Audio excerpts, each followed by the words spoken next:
guys, welcome to the video today.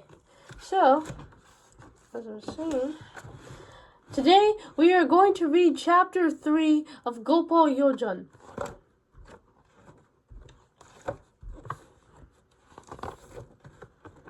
Okay, the longest childhood.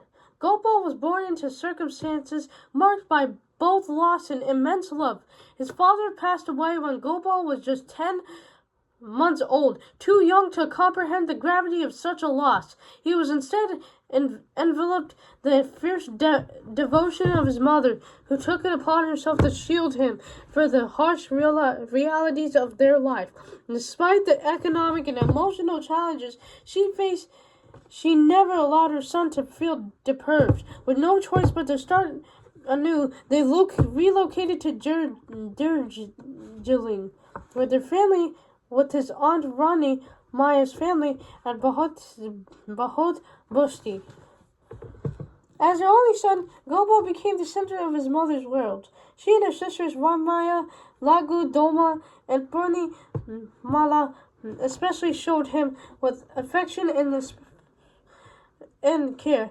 His sister Patamala took care of all his needs, ensured he would receive a good education, and even began working so he could pursue a college degree. Their love for him was so enduring that even after he had grown into a young man and completed his studies, they continued to treat him as if he was still a child. Gopal would often reflect on this dynamic and a unique blessing of what he fondly referred to as the luxury of the longest childhood. Then his portrayals of women in his songs, especially through the lenses of his mother and the family, is both poetic and powerful. Gopal's frames womanhood and natural vital sources of nature, creative, emotional, and cosmic.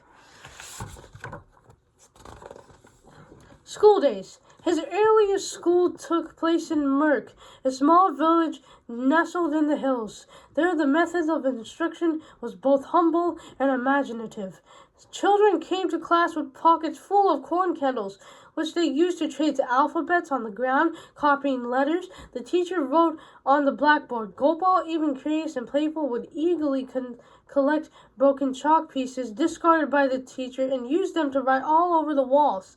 From Merk, Gopal moved to a Buddhist school in Darjeeling. The Pacific lessons he studied there faded from his memory in later years, but one thing remained etched in his mind: the Prince Chasil. These 5 immortal preps were recited each morning and became an early moral compass in his formative years. He was later transferred to a Christian school, where he studied until grade 3. Again, his recollection of the academic contact was vague, but he retained vivid memories of Sunday school. Weekends were harsher because students were expected to study under strict discipline, and punishment was common. Sundays, however, brought a welcome transformation. The children sang hymns, listened to stories from the Bible, and received sweet snacks and books.